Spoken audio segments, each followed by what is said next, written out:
Good afternoon, everyone. I'm Matt Morrow, President of the Springfield Area Chamber of Commerce, and thanks so much for joining us today for this, the third and final installment of our Public Policy Speaker Series of 2020. And I want to also thank our sponsors for their support for the program today. Our presenting sponsor is Kutak Rock, and our seasonal sponsor for the Public Policy Speaker Series is the Greater Springfield Board of Realtors. We are so grateful for your support of the Chamber that allows us to deliver this type of important programming for our members. So thanks very much for that. And I also am very much looking forward to speaking with a key leader, both in our community and at the state level over the past 8 years.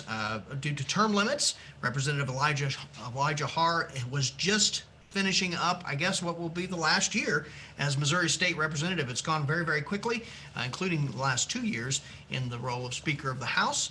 Speaker Haahr, you've just been an incredible partner for us, many others over this period of time. I want to thank you for your leadership and look forward to visiting with you about your reflections. That'll be fun.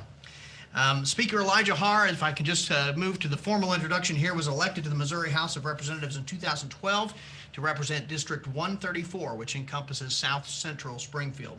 In 2018, he was elected by his peers as Speaker of the Missouri House of Representatives and is the first House Speaker elected from Greene County. And in addition to his legislative duties, Speaker Haahr is an attorney with Kutak Rock and focuses his practice on civil litigation.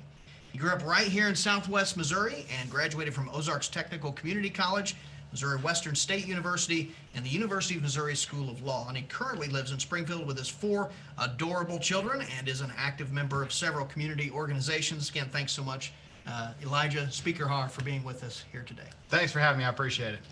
So I know we have a lot of ground we get to cover today, and I don't want to miss any of it. And so I want to, before we talk about your exit from state legislature, I want to go back to the beginning. So the first thing that I'd love to do is just hear from you about what spurred your interest. What made you become interested in running for office in the first place? Where did that passion come from? I was born in Northwest Iowa, and my parents decided to homeschool us. And in Iowa at the time, as one of the 3 states in the country that didn't recognize homeschooling, you could actually have your kids taken away from truancy. And so my parents made a decision. They wanted to move away from Iowa. They wanted to pick a state that allowed them to do that. And they picked Springfield primarily because my dad did construction work and the economy was booming. And so when we moved down here, they made it a point that every year we'd go to the Capitol and talk to our legislator about, hey, we homeschool and this is why we moved to Missouri. And so I kind of got into political stuff from an early age, just being in the Capitol. Worked on my first campaign when I was 10 years old. I remember going door to door and walking in parades. And so it's just something that sort of growing up, I was always involved with. Started practicing law in the late 2000s, like graduated in 2008. Started practicing law, helped a couple people, Eric Burleson, Lincoln Huff, when they first ran for office. And then 2012 is actually, I think, between Christmas and New Year's of 2011, the new district lines came out, and I was drawn into a brand new district and made the decision to run for office then. Had a competitive primary, competitive general, but won both of them, and sort of the rest was history from there.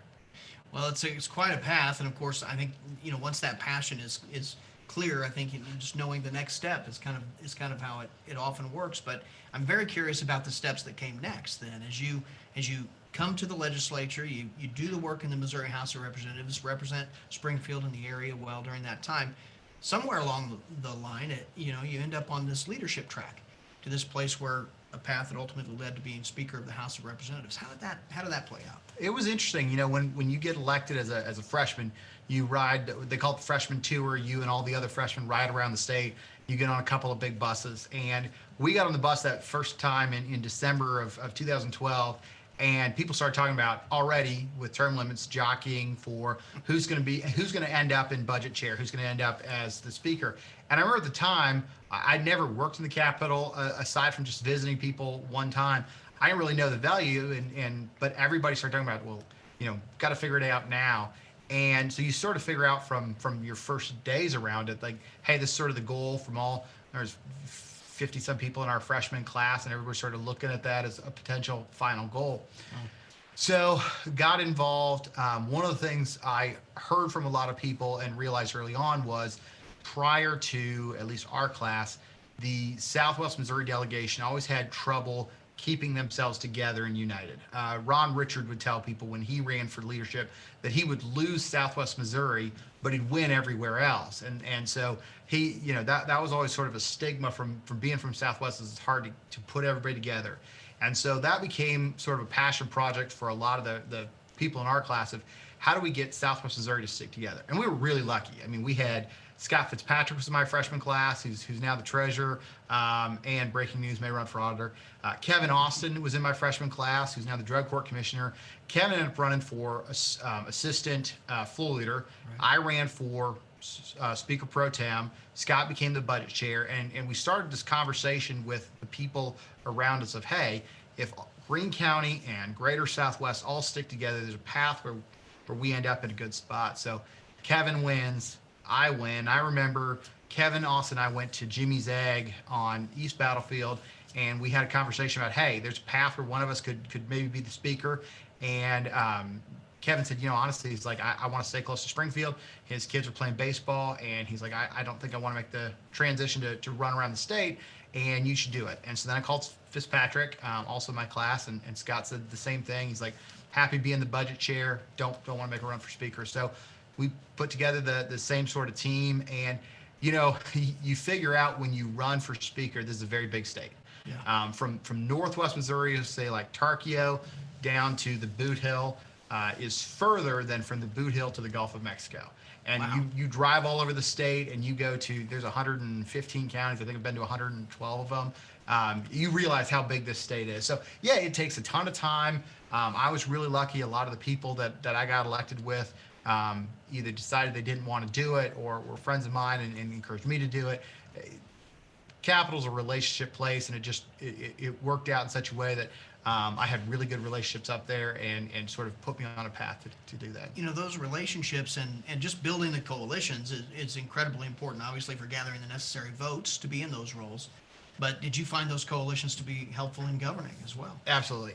And part of it is the people that I got to be close with early on, obviously, like I said, they're very talented people, and so they ended up in good positions themselves before I was in the positions I was at. We were able to sort of work together as a team to bring back. And if you look at, I'm terming out this year, but you look at where Southwest Missouri is, I was able to make Cody Smith from Carthage the budget chair.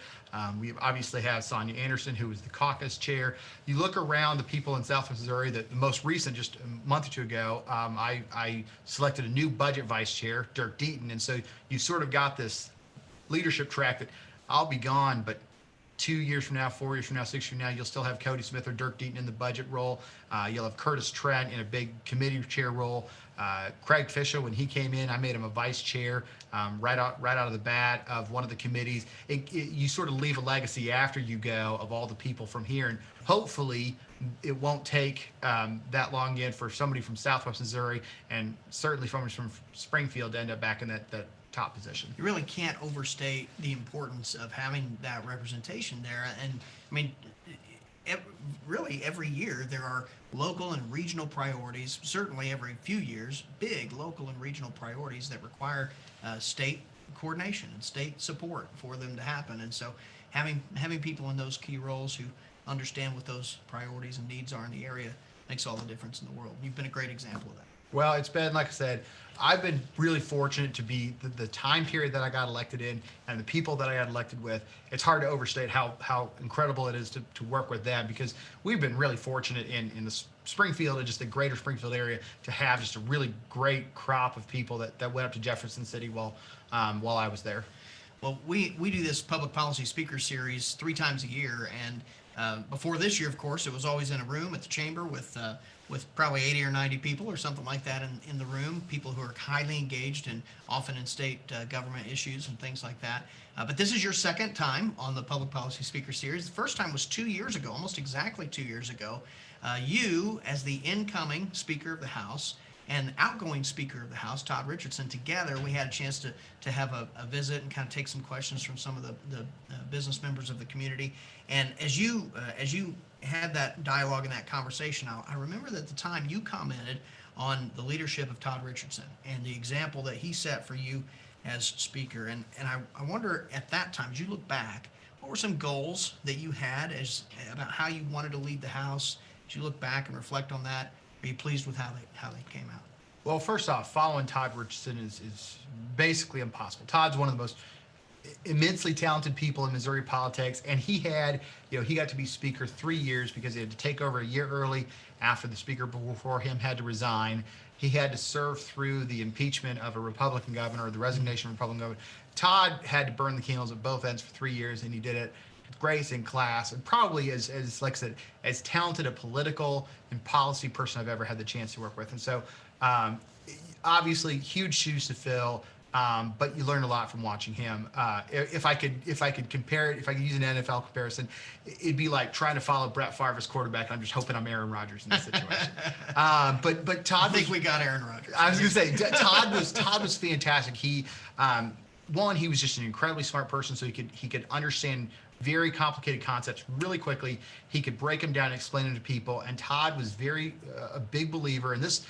As much as anything I learned on, Todd was a big believer in trust the process. He'd be like, half the people that you're going to pass legislation, half the people are going to hate it. But he said, as long as they feel the process was fair, their input was, they got their input. He's like, that's a really valuable thing. He said, people will always dislike what you do. He's like, if you give them the most input, he's like, you can never sort of go wrong.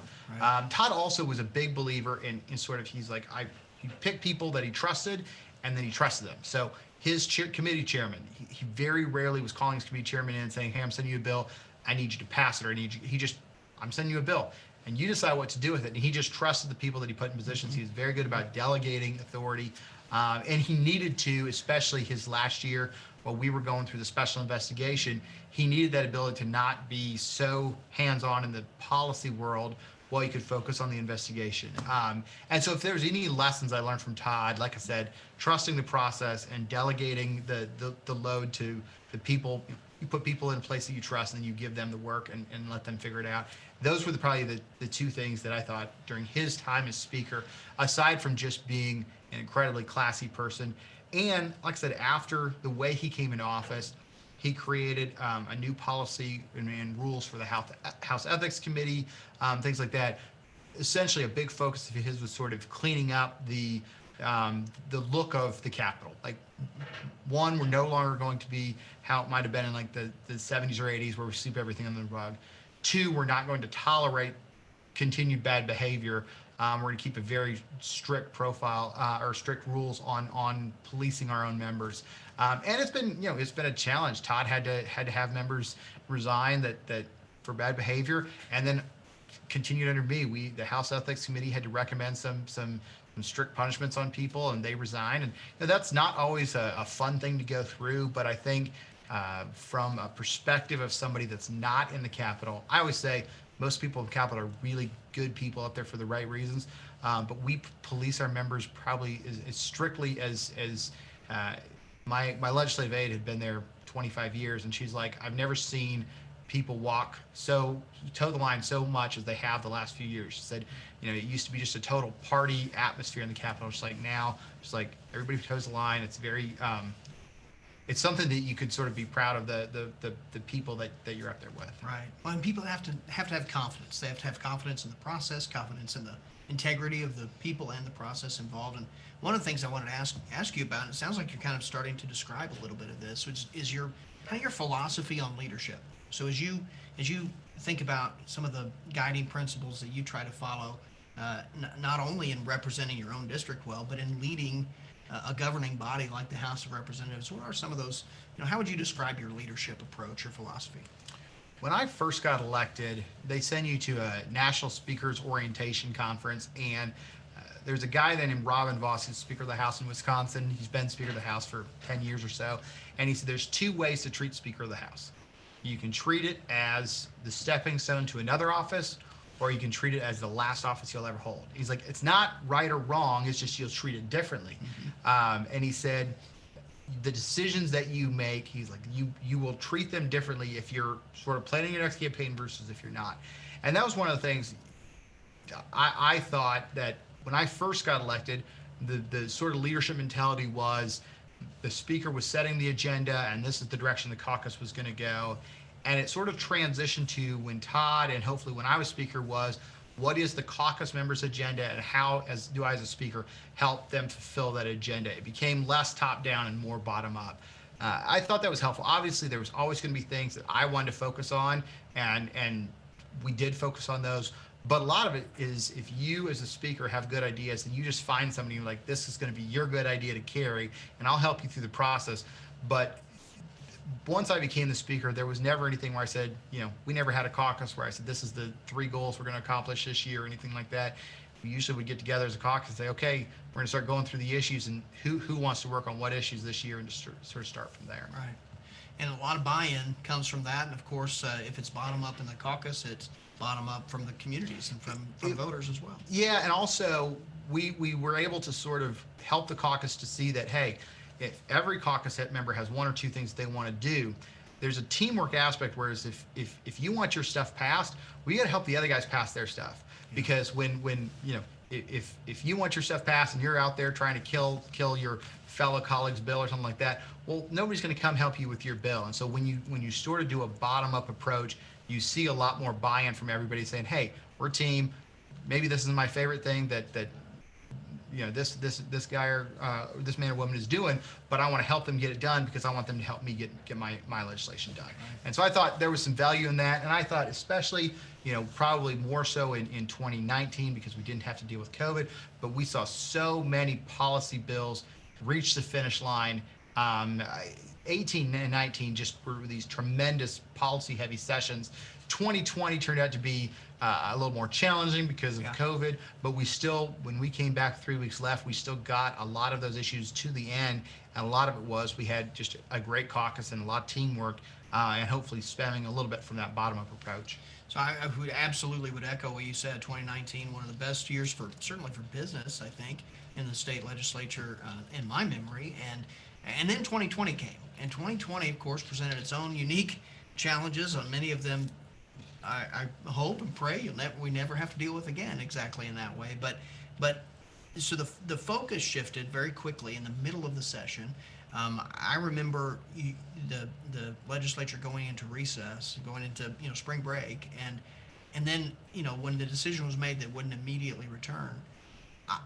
We keep advocating for business priorities always, no matter what, and so we did then too. But in my heart of hearts, I have to say, I didn't really have a lot of hope that beyond passing a budget there'd be much opportunity to do much. You guys came back with not a lot of time left and got a lot done in some pretty creative ways. Talk about some of the unique challenges and not just challenges, but the way you approached those last days and weeks of the session this year. Well, first off, getting stuff done at the end was a product of the beginning of 2020.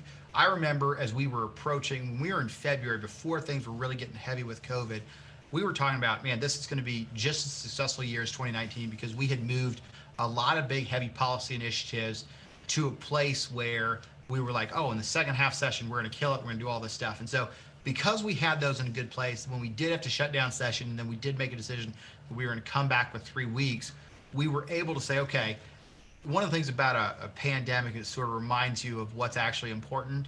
And we were able to say, okay, let's strip away all the little stuff that we do on an annual thing, the stuff that maybe it matters if we rename this boulevard after some military hero, but in reality, the really important things that we do, we were able to say, let's pick the top 5 or 6 bills we're going to focus on. You spend the last 3 weeks trying to get those 5 or 6 bills done. And because of that, we did get out, like I said, I was the same way. I thought we were just going to get a budget done.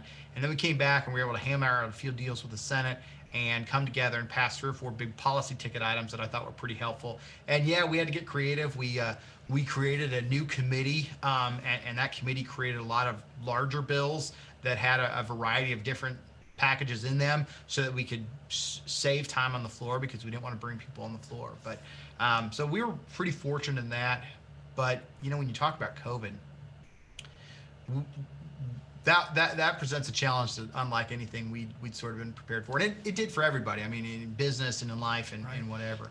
Right. I was really lucky. My chief of staff in the Capitol, his father-in-law is a doctor that does infectious disease work at Mass Gen in Boston, and then also teaches at Harvard. And so Kenny came to me before. I mean, there was cases in California. He's like, this thing's the real deal. My father-in-law says that this is going to change everything. And so we created a committee on disease that Dr. John Patterson ran the committee, and they were holding meetings before we had the first confirmed case in Missouri. And because of that, we as the House were one of the first organizations in the state to start having people work from home, institute control protocols in the House, institute temperature taking and social distance and all those sorts of things, such that when we came back for the budget, we had the rule change where we were having people come out to the floor in two at a time to vote while we passed the budget. We were creative pretty early on that, and I remember talking to the Speaker of the House in Mississippi. They had a special session, came back to change the state flag, and over half their members got COVID coming back to the Capitol. And I was able to tell them, we've had less than 10, maybe even less than 5 members of the House that have been tested positive for COVID, none of them related to their work in the House. We've been extraordinarily fortunate. A lot of that was doing early work in February and March before it had really hit hard in Missouri, such that as we came back the last 3 weeks of session, we came back for multiple extraordinary sessions over the summer or the fall. I think we technically may still be in one right now. And like I said, 5 or maybe even less members of the House have tested positive for COVID. We probably managed this pandemic as well as any state in the country and still moving the people's work along, which is something that I'm pretty proud of. And meanwhile, working to get resources and federal, in some cases, federal resources, and help make accommodations for people and small businesses and healthcare providers and everything else in the state of Missouri. Just, oh, by the way, on top of everything else. And that's been a huge undertaking as well. It has, and a lot of credit to the Capitol staff, Chief Clerk Dana Rodman, who's done so much work, but also the IT people. We've the last few years have made a big goal of more cameras in the Capitol, streaming all of our hearings, allowing witnesses to testify via Zoom. Last night in a committee hearing, we had somebody testify via Zoom, but we did that in the spring and summer. We had people from St. Louis that either didn't want to come into the building or weren't able to make it, and sort of started that transition of allowing that. And obviously, it creates all sorts of new challenges when you have glitches or people can't hear, but started to move that direction pretty quickly and allowed us to be fairly nimble. Now, one thing we can't change is, there was discussion about, can the legislature meet from home? Can they avoid coming to the Capitol? Constitutionally, we can't do that, but probably made the Capitol as safe as we possibly could have while we continue to pass policy and budget items. I think back as you're describing this, in this studio, the DNP studio, which by the way, our good friends at DNP continue to be great hosts for us over and over again, including at our very first virtual Good Morning Springfield. But I think at the second one, Governor Parson did his first live Zoom interview with an audience. He did it right here in the DNP studios. Yeah. And so, we're all learning a lot through this time. And as you think about, lessons learned, and obviously there are challenges, unique challenges to this time. Are there positives? Are there things that you take away that were better because of, and that maybe wouldn't have happened but for this? Yeah. 2 primarily. First, obviously, like I said, try to remember focusing on the main things. And it's not just the main things policy-wise, but you sort of remember like your basic humanity for your fellow neighbor. Families matter more than anything.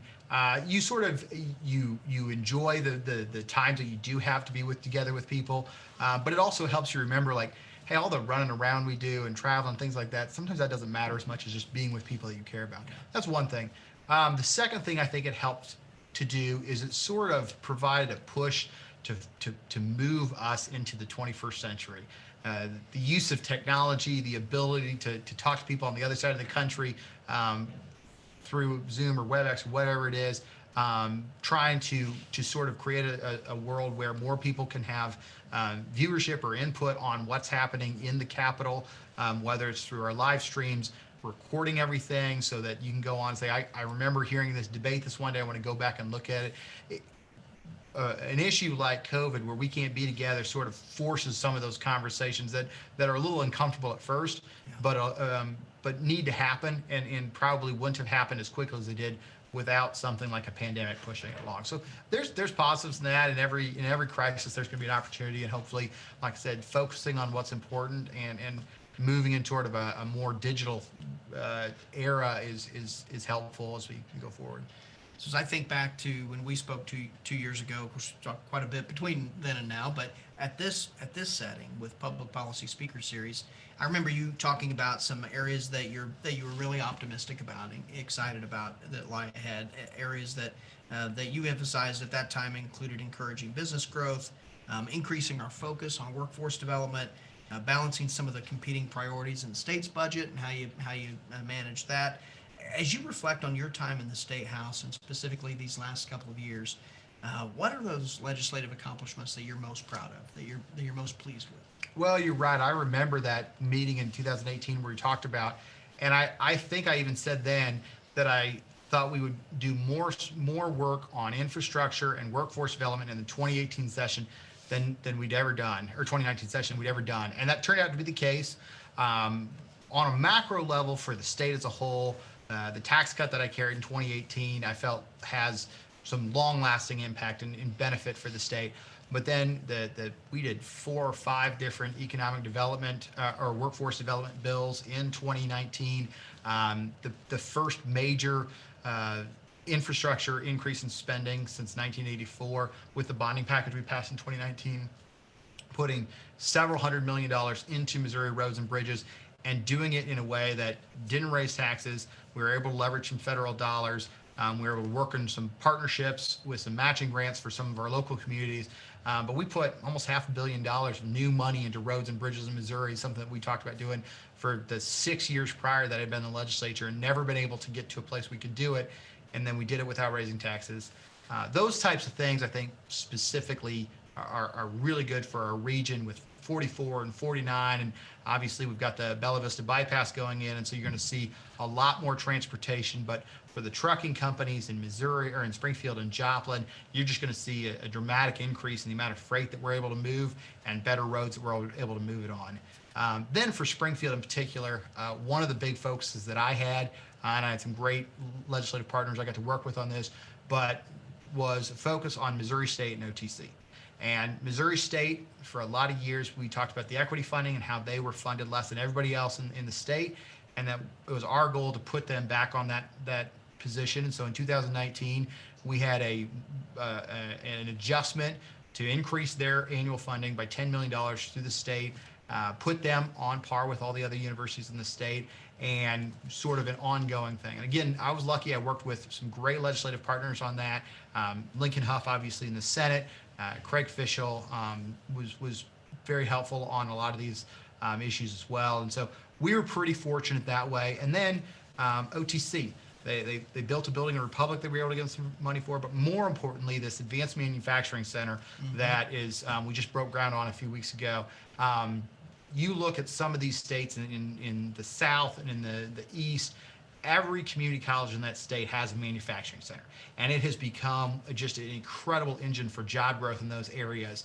And so OTC, they saw it, they came to us with requests. We're able to help procure the money over the 19 and 20 legislative sessions. Breaking ground, it should be up and running by 2022. And I'm already excited. I've got a 9-year-old son. He wants to at this point be an engineer. I'll probably change that 27 times before he gets to high school. The job's waiting for him, though. But I'm like, I can take him to that and be like, hey, look at this. This is the type of stuff you get to do. And that you sort of create this not only a way to help those people that want to do it, but an excitement for those that didn't previously consider doing it. So, the work we did with Missouri State and OTC, the work we did on transportation and workforce development, as we work through a pandemic, I think the impact economically in Missouri has been less severe than a lot of other states, and I think we are primed to really get out after this is over and sort of make up more ground that we would not have had previously to that. Well, that's a great reflection, and I'm a big fan of all of that. As you described your own son going through and being able to look at what it looks like to do some of this kind of work, that's one of the things that's most exciting about that Center for Advanced Manufacturing is not only that it's going to, we work economic development, so the biggest question that every project that we try to bring to Springfield has is being answered with that, right? It's how do I have workforce? How do I have a growing workforce, people who can get the skills necessary to do these jobs? Well, and on top of that, all of a sudden, after we got that, and after you started seeing the groundbreaking and the work starting, OTC's now been starting to hear every other community college say it's like, oh, we want one of these too. Like they can immediately see the sort of value it's going to bring to their community. They want to start that process. We're really fortunate.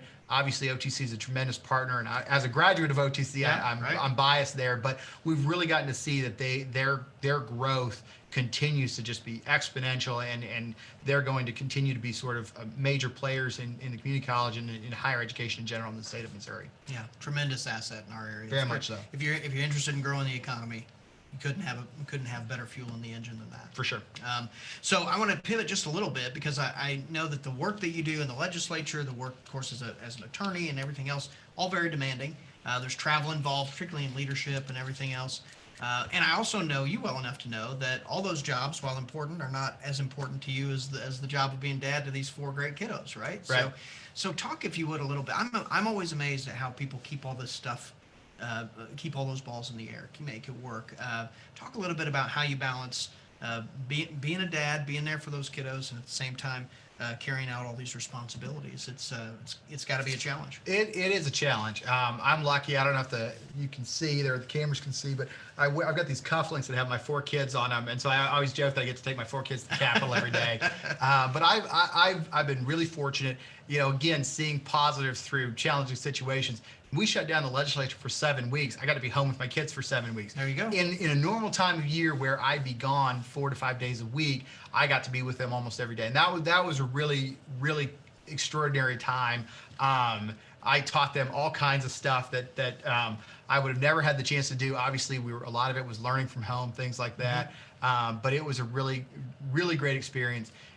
I've said this before. It is a challenge to help or to recruit people to run for public office for several things. First, our legislative session is 5 months a year. It's supposed to be a part-time job, but it's very hard to find somebody who has a traditional job that can say, oh, I'll take 5 months off and go up to Jefferson City. Right. So that's one barrier. But the second barrier is children.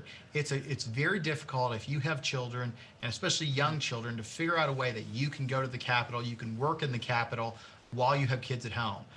We explored the idea, was there a way that we could provide some sort of child care for legislators, because there are some that have younger children, and just to allow them to bring their children up so that they would have closer access to them. It's something that I think, as I said, as we push our way into a 21st century workforce, what Fortune 500 companies do now for recruitment is they talk about, we might have fitness centers on site, or we might have a better 401k. But one of the things they talk about is we'll provide child care. And because if you have young children, especially if you're a single parent, that's the biggest challenge to getting a job. And so, yeah, it was tough. I'm really lucky. My parents live here locally. They were super helpful in being involved and watch the kids, especially, like I said, when schools were out and I had to go up to Jefferson City. My parents would come over, watch the kids. They've been super helpful figuring out Zoom, even though it's a challenge for them, but it's figuring out how the kids do their school from home. And it took a long time, but like I said, there was a lot of positives out of being out of session for that long at a time, and being around the kids for 7 straight weeks with no jobs to go to and no work that I could do anywhere else but the house. That was an experience that you don't get to repeat very often. I think it's really fascinating to hear you talk about how if there's a way to help legislators, young parents, be able to have their kids maybe in Jeff City some of the time with them. I think that's fascinating because of how you answered the earlier question of how you became interested in public service, right? It was going to the Capitol with your folks and being a part of that. That's really amazing. And that's another thing that's sort of a benefit of me being the speaker the last couple of years and pro tem for the 2 years for that. Anybody that's come to the Capitol, I am constantly trying to drag them up onto the dais, because I'm always like, if you get to be up there during a session, it's a unique view unlike any others. But I was like, it instilled itself in people early on how exciting and how interesting it is to hear people debate policy on the floor. And not every policy bill we debate is interesting, but if you are interested in policy and you get to be on the floor and watch the debate, I think it sort of it creates incentive both to run for office, to want to be involved, but also just to pay more attention when we do stuff. And I think that's always a super helpful thing. Because they're all interesting to somebody, right? They're all interesting to somebody. Absolutely. Absolutely. So you're now in this place where we talked about, as you were coming into the role of Speaker of the House, now you're moving out and you're in this sort of different position now of helping sort of assist with that transition, and incoming State Representative Vescovo on his transition as the next Speaker of the House. And can you talk a little bit about what that process looks like? How do you how do you go about passing the torch? How do you go about sharing some of those things that were helpful to you as you came in or that you've learned along the way with an incoming speaker? Well, first off, it's a little unique. When I came in and Todd was leaving, Todd had actually already resigned by this point in time. He left to become the Medicaid director, so I had already been acting speaker for over a month. So it's a little bit different in the transition this time, and a little more traditional. But in the same time, we're still in an extraordinary session, so we're still going up to Jefferson City and doing work, and so it's a little bit unique in that normally all the work would have already been done. We just pass the torch, clean out the office, and turn everything over, and it's delaying things a little bit. But the big thing, I think, the lessons I learned, and I mentioned them earlier, but trying to trust the people that you have, whether it's your staff or your committee chairman, and saying, I'm going to trust that they can do it. And when I give them a bill, I don't talk to them again until or unless that bill comes back, because I'm like, I can't micromanage every single piece of legislation. And I remember when the chamber would come up and they'd be like, what's going on with this? It wasn't uncommon for me to be like, I don't know, where is that bill right now? We'd refer it, we'd sort of let the chairman handle it and get it back to us at some point. But trusting the people you put in, and then the big thing is, I think that the transition that we've seen from Todd, and I've tried to continue, whether it's making sure we police the body and making sure we allow the digital abilities we have to sort of open everything up. The word sunshine, but basically to allow everybody to see exactly what we're doing, how we're doing it. It's a lot less scary when you actually see the process, because you realize that it's just normal people debating normal ideas and trying to come up with the best possible solution. Sometimes you'll hear something like, well, I just can't believe they would do that. But then when you listen to people debate, you're like, oh, I understand the perspective they're coming from. It's not my perspective. I disagree with it, but sort of understand that. And I think that the more we allow people to be able to see what happens, the better the process is, and the more people will accept the laws that we pass. It's like, hey, I understand where they were coming from, the perspective on it. Harder to put some words in somebody else's mouth when you've heard their own words. Very much so, yeah.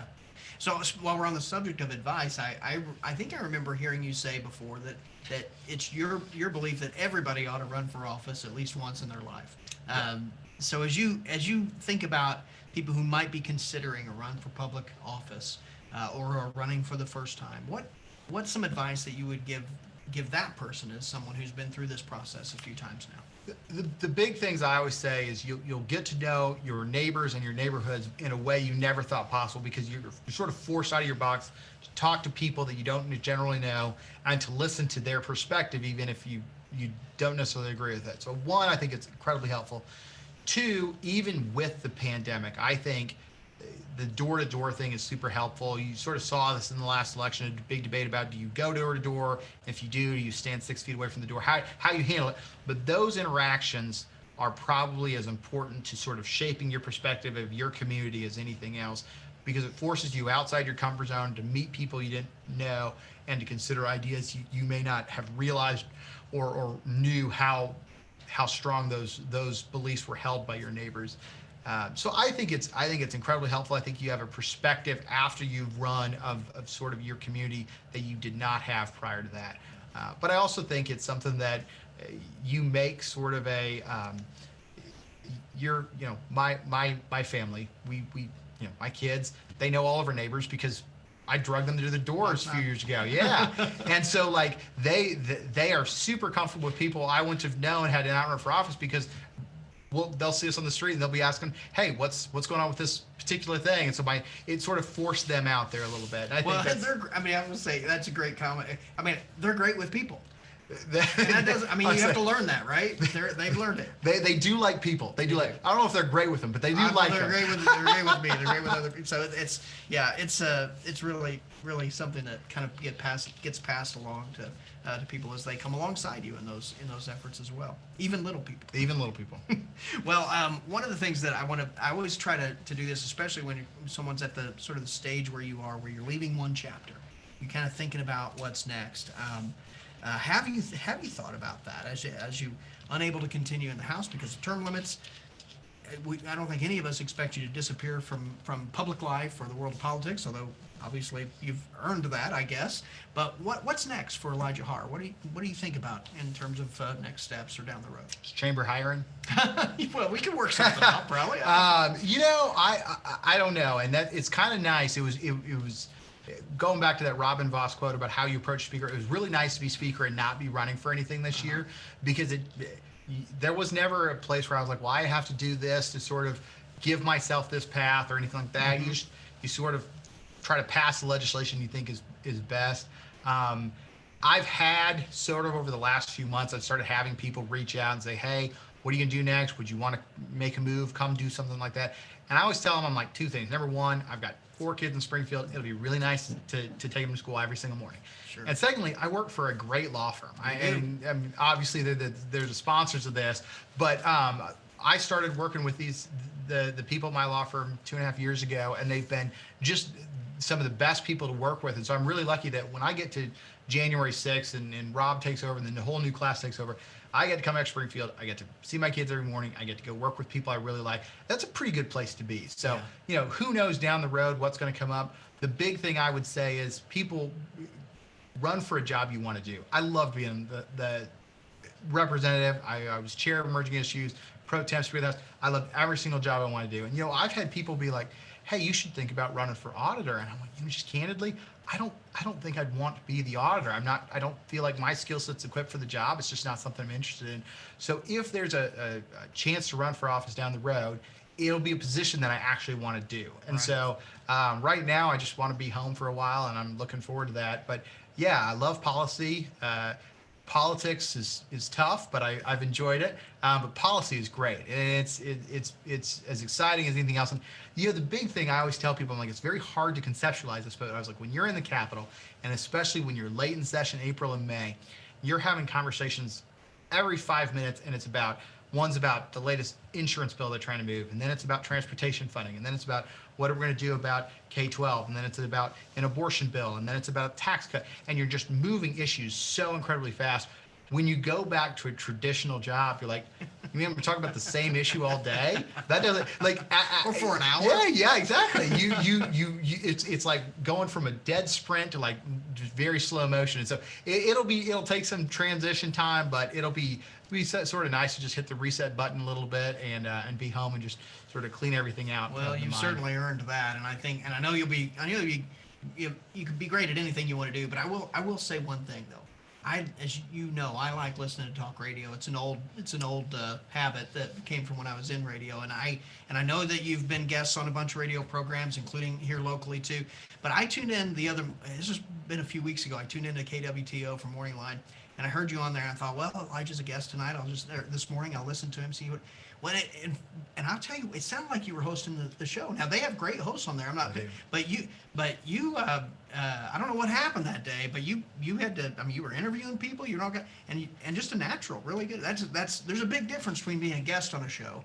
Yeah, KWTO they were really great. They reached out some time ago and just said, hey, while you're sort of transitioning, if we could have you on some just to sort of get a unique perspective. And I grew up listening to 560 a.m. in the mornings from being a kid. My dad, on his construction job site, it was always KWTO that was on the radio. And so I've been on there a little bit. I think as I move back to Springfield full time, I'll probably be on there a little bit more. And it's been really fun. Just like I said, it's sort of, you get to comment on all the policy things you get to work on in the legislature and what the new items are. But you also just interacting with callers, interacting with guests. It's a really fun thing. It just sort of allows me to still be in the mix a little bit, and I've enjoyed it. Well, you did a tremendous job with it. Again, you're with a great law firm, so I think you're probably good to go in terms of career. But that's not easy to do, especially from a sort of a managing the program and host perspective. You did a great job with it. I enjoyed listening. I always enjoy listening, but that was a great morning too. It was a lot of fun, and that was a unique morning because the primary host was gone, and then we had the 2 other people that are traditionally in studio, both were sick, and so I got there that morning. They're like, "Hey, by the way, you're running the show today. Here's the interviews, and we're going to give you the feed in around 5 a.m. But about 5:30, it's just yours to go." And so it was jumping in the deep end, but it was a lot of fun. No time to get nervous. That's no right. time to get nervous. just drop right in the middle. Well, I really appreciate you taking some time with us today, Elijah. Just really walking through some of the inner workings. That's kind of one of the things we really enjoy, and this group enjoys doing about the Public Policy Speaker Series, is getting a little bit of a look behind the curtain. And so I want to wrap up our conversation by hitting a question that I like to ask all of our guests. And in fact, I asked you a couple of years ago of this, and that is, as you think about the future of our community, of the area, what is it that you think is Springfield or the region's greatest opportunity? And then the flip side of that coin is, is there anything that really keeps you up at night that's really a concern? What are those things for Elijah Haahr? I think opportunity wise, like I said, with the pandemic and in every crisis, there is an opportunity, but we have an opportunity with the legislation we passed for the past few years, whether it be in transportation, workforce development, with the assets we have in Missouri State and OTC, and then just generally in South Missouri, whether it's tourism in Branson or I-49 cutting through Joplin, 44 coming up through here. We sort of primed, in my opinion, to make a big leap forward. And I think the trick for Missouri and the opportunity for Missouri is to sort of take advantage of that, catch that wind as it comes through, and make our big leap forward, because a lot of the areas around us in the country, they're going to have to go through this pandemic, and they're going to take huge steps back, and it's going to be a very slow process. We've obviously had a challenge, but I think we've handled it better than a lot of areas, and I think we need to take advantage of that and say, okay, as we come out of this recovery, we're primed and ready to go. We've got a great job force. We've got all these great assets. We can sort of incentivize people to move here, to bring jobs here, and to jump forward. Now, if there's a challenge to that, it's the same challenge Springfield's had for the last 20 years, is we have to remember we're starting to become a big city. Yeah. And I think there's still a mentality here that we're kind of a small town, and we're not anymore. And so I think for our local government and for our representatives to remember that we're the third largest city in the state of Missouri. We're the fastest growing area in the state of Missouri. In my mind, we're the political powerhouse in the state of Missouri. It's time we act like it. It's time we take it seriously, and we act like we are now the rivals to Kansas City and St. Louis, and we're their partners when we need to be. But we're no longer just a small redheaded stepchild that sort of nobody mentions. When you mention Missouri, you have to mention Springfield when you mention the big powerhouses in Missouri, and it's time to start acting like that. Now, our friend Sandy Howard's not going to like that redhead crack. She's not going to like that one bit. But yeah, that's great insight, really good insight, good perspective, helpful for us as we think about the future and what's ahead. I keep reminding people, and people forget this all the time, but the governor's from Bolivar, speaker's from Springfield, budget chair's from Carthage, the treasurer's from Berry County. You start going through, Senator Blunt is from Springfield, Josh Hawley and his whole family is from this area. The statewide and federal delegation, we have an outsized influence in Jefferson City and in Washington, D.C. right now, and we need to sort of harness those assets as we move our community forward. Well, I can't thank you enough for taking the time with us today. Unfortunately, our time is up, but Speaker Elijah Haahr, thank you so much for your service to our state and our community and the region here over these years, and I know there's more ahead in whatever capacity that comes in. So grateful that Greene County and Springfield were able to be represented by you during this time. I think that's been a great thing for our community and for our state as well. And thanks also for closing out the 2020 Speaker Series with us today. This is real honor. A big step for us too. So great inspiration for many of us, and wish you the very, very best of luck in whatever that next endeavor is, each step of the way, the near term, far term, whatever's ahead. So want to thank again our presenting sponsor, Kutak Rock, who happens to also be the employer of Speaker Elijah Haahr, as we mentioned earlier. So very, very grateful for their support, for their continued support of this program, and to our seasonal sponsor, the Greater Springfield Board of Realtors. We could not do this series without your support as well. Finally, I want to thank all of our members who joined us today, members of the business community who prioritized setting aside this time. We know that this has been an incredibly difficult time for our business community, and that we are, as a Chamber of Commerce, of course, here to continue supporting you and continue connecting you with timely information and resources during this crisis, including that direct support to businesses as you need that next step, whatever that next step may be.